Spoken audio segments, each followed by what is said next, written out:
então, como a gente chegou ainda. Carol tinha dito que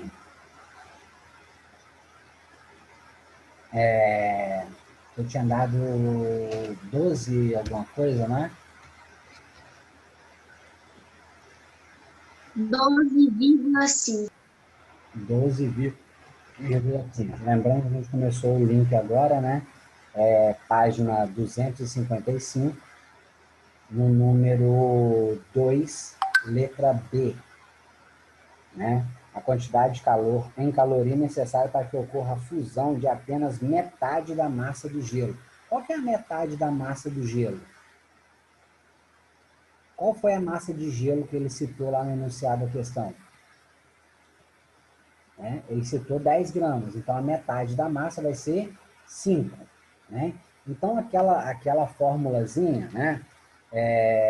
Q é igual a M vezes L, né? Então a quantidade de calor que ele está perguntando aí, você vai pegar a massa, né? Você vai falar a metade da massa é 5. 5 vezes, né? Ele citou aí no enunciado, né, o calor latente de fusão 77,9. Então, se você multiplicar a metade da massa, que é 5, vezes 77,9, 79,7, eu inverti, 79,7, vai dar 398,5. 398,5. Você vai pegar 5 vezes 79,7. Aquela formulazinha básica que é Q, que é igual a M vezes L. Né? A massa vezes o calor latente. Massa é 5, né? Metade do que foi citado, que era 10 gramas, então vai ser 5 gramas, vezes 79,7. Vai dar 398,5 calorias. Então, vai ser 398,5 calorias, né, que vai ser a quantidade de calor necessária para que ocorra a fusão, né, de apenas a metade da massa do gelo. Vai se fundir apenas 5 gramas, a metade da massa. Entenderam? Não? Né? A pergunta dele aí é assim, né, a quantidade de calor. Ele quer saber a quantidade de calor em calorias, né, que é a unidade de medida, necessário para que ocorra a fusão. Né? O que é fusão? Né? Quando o gelo, né, no caso, ele vai se fundir. Né? O processo, né, o ponto de fusão do gelo aí é 0 graus. Então, para metade da massa do gelo, então se você tem um gelo 10 gramas. São 10 gramas de massa de um cubo de gelo. Né? Ele quer que ocorra a fusão de apenas a metade dessa massa, ou seja, vai mudar o estado físico dessa barra de gelo de 10 gramas, né? No caso, vai passar para o estado líquido. A metade, você tem uma barra de gelo de 10 gramas, a metade vai se fundir, vai passar para o estado líquido. Então, para que isso aconteça, a metade, que são 5 gramas, né, qual é a quantidade de calor necessária? Qual é a quantidade de calor que você vai ter que ceder, né, que você vai ter que submeter a essa barra de gelo de 10 gramas, né, para que 5 gramas venha se fundir. Então, você vai ter que ceder para esse gelo 398,5 calorias. Né? Como é que você descobriu que você vai ter que ceder, né, 398,5 calorias para que a metade daquele cubo de 10 gramas que você tem, ele venha se fundir? Você vai pegar a fórmula da quantidade de calor, né, Q igual a M vezes L, e vai calcular qual é a quantidade de calor. Então, o Q é o que você está procurando. Q é igual Qual é a massa que você quer que venha se fundir? 5 gramas. 5 gramas vezes o L é o quê? O calor latente. O calor latente, né, no problema aí ele foi dado, que o calor latente de fusão da água é 79,7 cal por grama, calorias por grama. Então, o que acontece? São 79,7 calorias que você tem que ceder a cada grama, 79,7 cal por grama. A cada grama de água, para se fundir, você tem que ceder 79,7 calorias. Se você tem 5 gramas, o que você vai fazer? Multiplicar 5 vezes 79,7, que vai dar os 398,5 calorias. Duda tinha levantado o dedo primeiro. Fala, Duda. Fala, Duda. Então, eu descobri qual era o meu problema. É porque eu usei a mesma fórmula para os dois. E agora que eu percebi que a primeira fórmula é para saber, eu acho que a quantidade de calor para variar a temperatura. E a segunda é para mudar de fase. Aí eu acho que foi isso que na hora de eu errar. Coloquei a fórmula errada. Na primeira ele pergunta a quantidade de calor, né? Para elevar a temperatura. Ele só vai mudar a temperatura, né? Do caso aí do que foi citado. Ele vai, né, mudar a temperatura. E já no caso aí da questão abaixo, ele pergunta a quantidade de calor. Né? Então, na primeira, você utiliza aquela fórmula da variação de temperatura. Aquela fórmula da variação de temperatura que é ΔT, delta significa variação, variação de temperatura, que é igual... Tá lembrando não, Carol, da fórmula?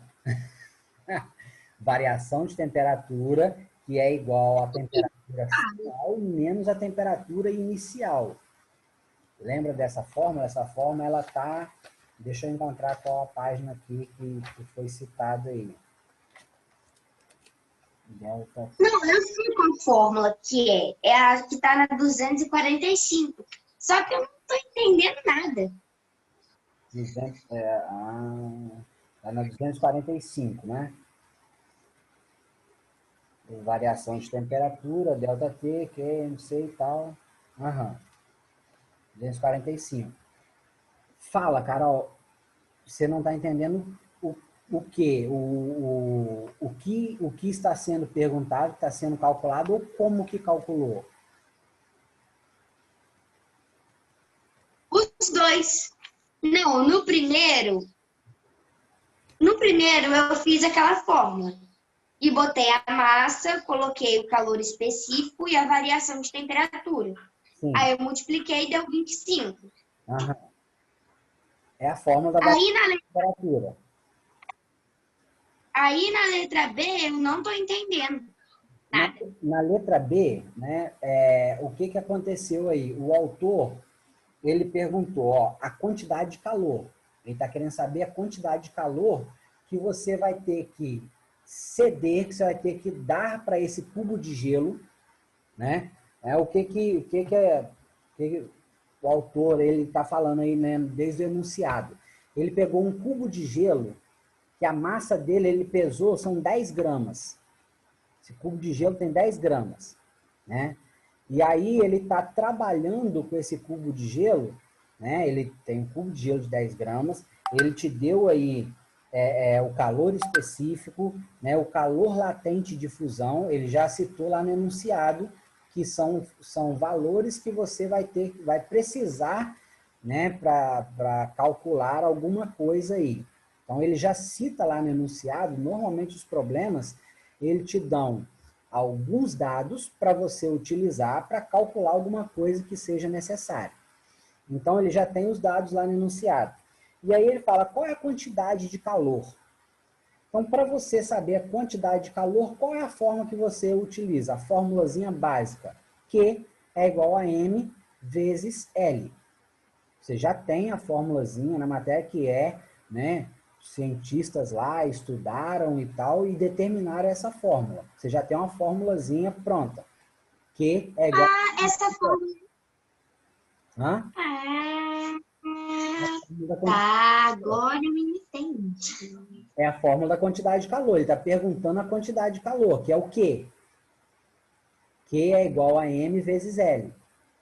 Né? E aí o que acontece? Quando ele fala aí, qual é a quantidade de calor? Quantidade de calor de quê? Em calorias, que vai ser necessário você pegar e dar essa caloria para o cubo de gelo. O cubo de gelo tem 10 gramas. Você vai pegar essa caloria, você vai dar para o cubo de gelo, para que esse cubo de gelo ele venha se fundir apenas a metade. A metade, se o cubo de gelo tem 10 gramas, qual que é a metade dele que vai se fundir? 5 gramas. Então, quando você pega a fórmula, qual é a quantidade de calor? O Q, ele vai ser igual. Qual é a massa que você deseja que venha se fundir? 5 gramas. Então, a massa é 5 gramas. Vezes, né? Ele tem lá o calor latente de fusão, já foi dado lá no enunciado, 79,7. E aí você vai multiplicar. 79,7 o quê? 79,7 calgrama. Ou seja, o que isso quer dizer, né? Essa unidade de medida, calgrama. A cada grama, você vai precisar dar 79,7 calorias para que a água venha se fundir. A cada grama de água, você vai dar 79,7 calorias. Se você tem 5 gramas, você vai fazer o quê? Multiplicar 5 vezes 79,7 grama caloria a cada grama. Então, 5 vezes 79,7 vai dar lá os 398. Entendeu? Né? Isso aí, olha só, matemática, física e química tem uma questão, um X da questão, que é muito importante. Primeiro, a leitura, a interpretação e a observação dos dados do problema. Então, olha só, isso acontece, né, com professor, com qualquer um que, por um acaso, se fizer uma leitura com alguma coisa distraindo, algum ruído, tal, tanto que prova, você tem que ter o silêncio absoluto, né? Mesmo que você esteja numa sala de aula e tudo, porque igual você vai fazer um vestibular, um concurso, ninguém fala. Se você quer ir ao banheiro, você levanta a mão, né? A pessoa que está lá na frente, o fiscal, ele vai te pegar e vai te levar ao banheiro, né? Ninguém fala nada, ninguém se conhece, ninguém conversa nem nada. A concentração, ela é absoluta, ela é 100%. Né? Então, esses problemas matemáticos, físicos, tem essa questão. A primeira coisa que é importante se fazer, né? Vocês estão no 7º ano, mas estão pegando essa introdução à física, que eu não concordo muito, mas, né, o Conselho Nacional lá resolveu mudar isso. Uma coisa que é muito importante quando você vai ver um problema matemático, físico, é você anotar os dados. Quando você pegou lá número 2, que ele fala, Jorge retirou, o que você faz? Lá no caderno coloca número 2 e coloca lá, né? Primeiramente, gelo, massa, 10 gramas. Anota assim mesmo, número 2, depois você vai lá e coloca massa do gelo é igual a 10 gramas. Aí você vai lá, ele fala calor específico, você coloca lá, calor específico, 0,5 calgrama por grau Celsius. Coloca lá. E aí ele fala o calor latente de fusão da água, você coloca lá, 79,7. E aí acabou os dados, você vai passar para a letra A. E aí a letra A, ele está falando lá os dados e tal. Na letra B, ele fala, E aí você vai direto nos dados que já está anotado no seu caderno. Isso é muito importante, isso é muito interessante de se fazer, né? Eu passo o olho assim, eu já sei, mas mesmo assim, quando eu vou calcular isso no caderno, eu coloco esses dados primeiramente, porque já fica ali mais específico, fica mais claro para você, na hora de você colocar a fórmula e você for pegar esses dados para jogar na fórmula, não causa confusão. Então é muito importante, né, mesmo em matemática e tudo que vocês vão, os dados de um problema, vocês anotem ele primeiramente, para depois vocês colocarem a fórmula e jogar diretamente na fórmula. É muito importante isso. Carol, ficou entendida essa questão? Né? Ele pergunta a quantidade de calor, né? Você vai pegar esses dados, vai jogar na fórmula e vai calcular, basicamente, certo? Aí eu falei da questão Eu da... entendi, eu estava fazendo a fórmula errada. Ah, tá. Uma coisa que eu falei também em questão da interpretação. Uma das coisas que eu acho que a escola tem que bater muito em cima é interpretação de texto. Tem que bater muito em cima. Por quê? A interpretação de texto, ela não é só uma disciplinazinha, interpretação de texto. Parte lá do português, né? Ela vai interferir em todas as outras disciplinas. Se você não for bom em interpretação de texto, você não vai conseguir interpretar uma questão de geografia, de ciência, de história, um problema matemático, aí depois vai pegar um problema de química, de física, questões de biologia. Então, se a questão interpretação de texto não, né, a pessoa não der muita bola lá para interpretação de texto, ele vai fracassar em todas as outras disciplinas. Porque a interpretação, tudo que você lê, se você interpreta bem, você vai responder de acordo com o que está perguntando. Se você não interpretar legal aquilo ali, você vai fracassar em todas as outras disciplinas. Né? Então, né, se ele fosse bom, não dava, vendia. Interpretação de texto, as aulas de interpretação de texto de vocês, peguem firme, pergunta ao professor mesmo e bate em cima, porque é muito importante, tá? Para vocês depois fluir em tudo isso aí, tá? Então, vamos lá, então. A letra A ficou 25 calorias, a letra B ficou 398,5 calorias. Depois eu vou postar a foto no grupo esses cálculos para vocês, né, quem por acaso aí não pegou. E quem também não está na aula aí, né? Número 3, né, na 256, quando o congelador está com uma camada espessa de gelo, como mostra a fotografia ao lado, os alimentos demoram mais para congelar. Para evitar essa situação, é preciso fazer o degelo, né, periodicamente, né, de tempos em tempos, descongelar o congelador. É claro que a gente está falando daquelas geladeiras de uma porta só, que não é duplex, ou aquelas geladeiras duplex que tem, né, o sistema de congelamento ainda assim, né, não é a tal da frost free, né, é aquele sistema de congelamento de resistência. E aí ele pergunta assim, faça uma pesquisa e explique, né, por que isso acontece. Por que os alimentos demoram mais para congelar, né, se o congelador tiver nessa situação da foto aí.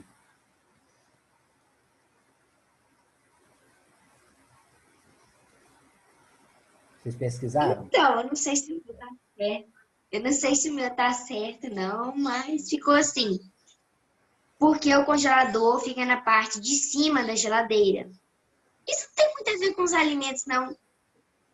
Porque fica na parte de cima da geladeira, onde o ar mais frio fica retido. O ar mais frio é mais denso, então ele tem a tendência a descer, enquanto o ar mais quente sobe, estabelecendo assim uma circulação do ar no interior da geladeira, denominada corrente de convecção. Este ar é tão frio que chega a criar essa camada de espessura no congelador. Eu expliquei como cria a camada do que Você como. explicou o sistema de refrigeração, né, da geladeira, que é bom, importante, porque, né, é o processo de convecção que acontece ali dentro, o ar frio é produzido na parte superior e tem a tendência de descer, né, e fica movimentando dentro do refrigerador. Agora, por que que quando o congelador está com gelo, os alimentos colocados ali, ele vai demorar mais para congelar do que se o congelador estiver limpinho? Fala, Duda. O gelo o gelo é isolante. Então, impede as trocas térmicas necessárias ao funcionamento do congelador. Very good. Né? O gelo, ele não é um bom condutor de temperatura. Ele é tipo, né, que a Duda falou, é tipo um isolante térmico. Então, por ele não ser um bom condutor, né, de calor, acaba que ele isola e os alimentos demoram mais a congelar ali dentro. Vai acabar congelando, mas demora mais. Né? E quando o congelador está limpinho, a troca de calor do congelador, do alimento com a resistência ali do congelador, ela é mais rápida, ela é mais específica, né? Mais fácil. Então, o congelador limpinho, ele vai ter uma melhor troca de calor, porque o gelo funciona como se fosse um isolante térmico, aí ele é um mau condutor de temperatura, de calor.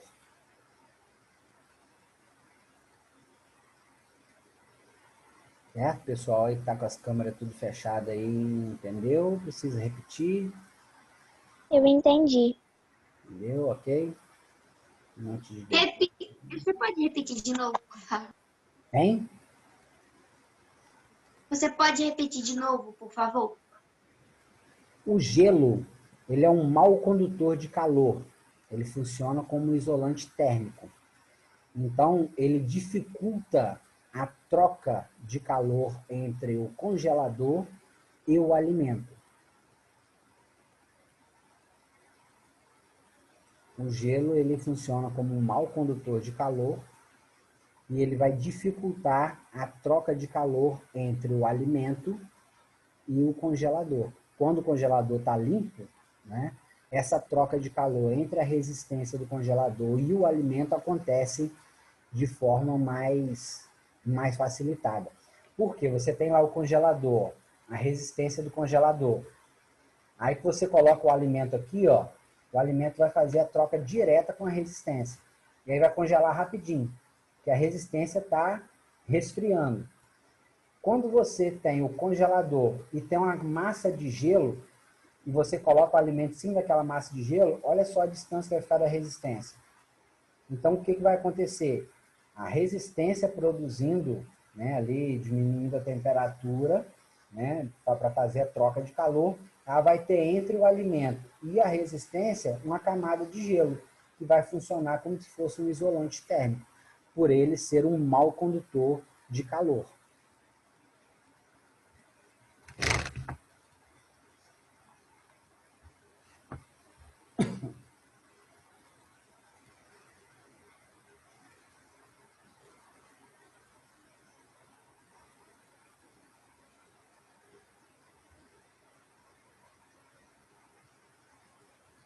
Certo?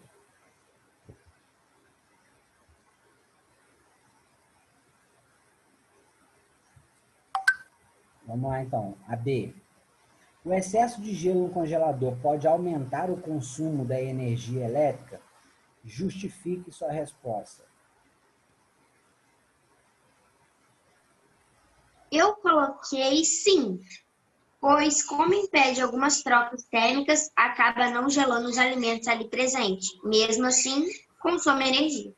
Esse seria melhor na letra A, né? O que você respondeu na letra B, você acaba tendo algo diretamente relacionado com a letra A, né?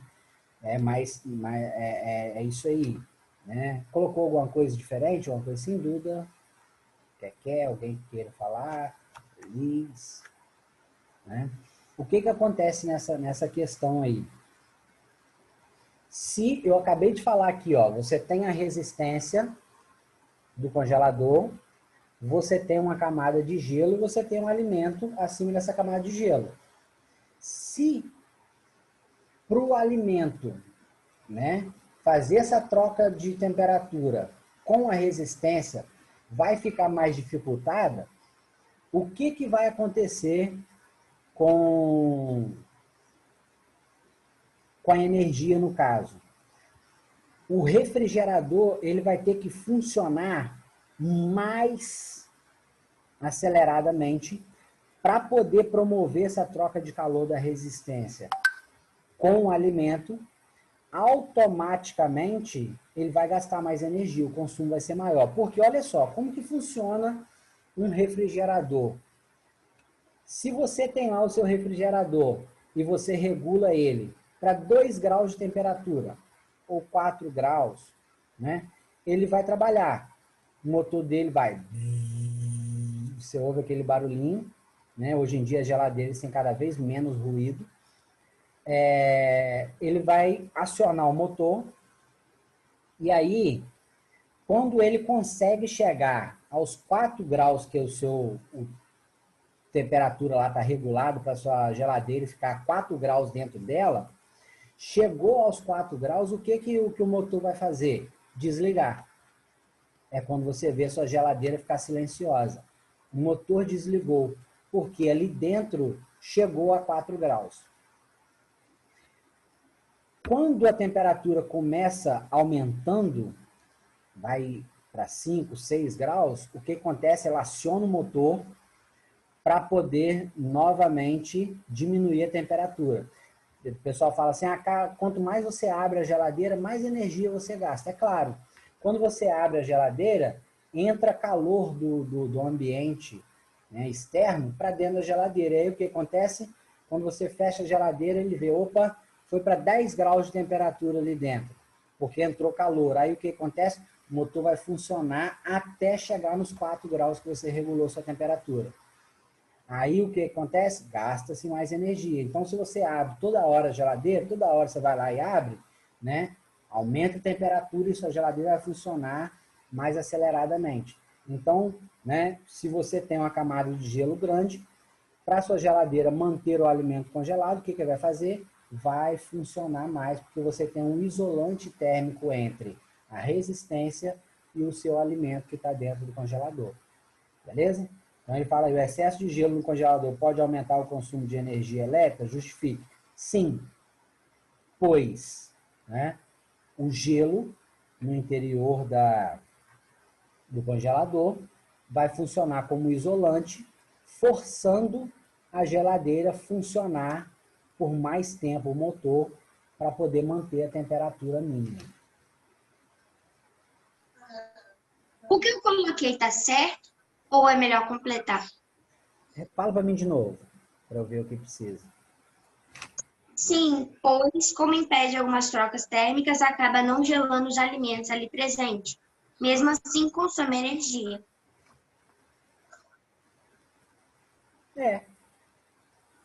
Mesmo assim, consome energia? Não, né? Assim vai consumir mais energia. Assim vai consumir mais energia. Porque ele vai ter que ficar acionando o motor para baixar a temperatura. Assim vai consumir mais energia. Número 4. Considere a seguinte situação hipotética a seguir, em que os corpos A e B estão em diferentes temperaturas. Tem aí uma retirada do seu interior, uma cuba de vidro, tem um corpo A e um corpo B fora dessa cúpula de vidro. E aí ele fala assim, marque com um X nos tipos de transferência de calor que ocorre entre os corpos A e B nessa situação. Condução, convecção ou irradiação?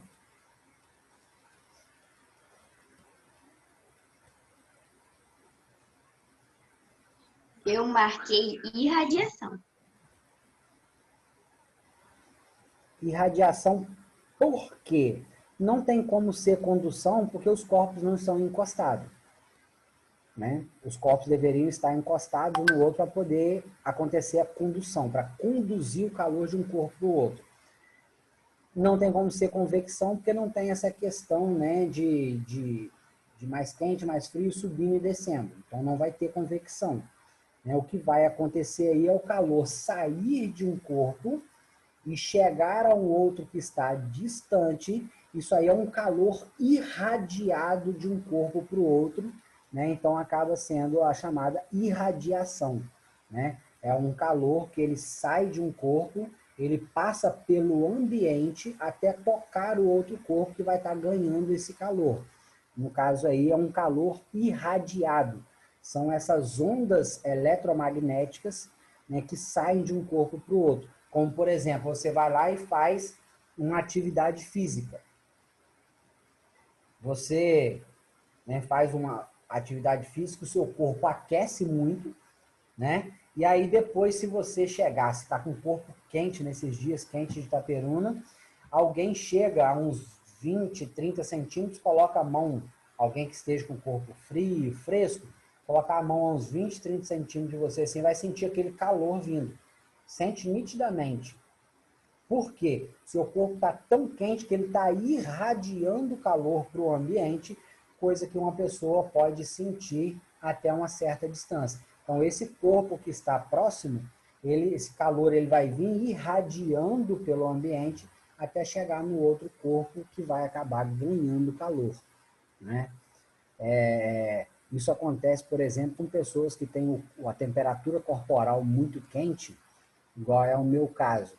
Eu tomando banho frio num box de blindex, eu consigo suar o box de blindex como eu estivesse tomando banho quente. O box de blindex não fica turvo quando você está tomando banho quente.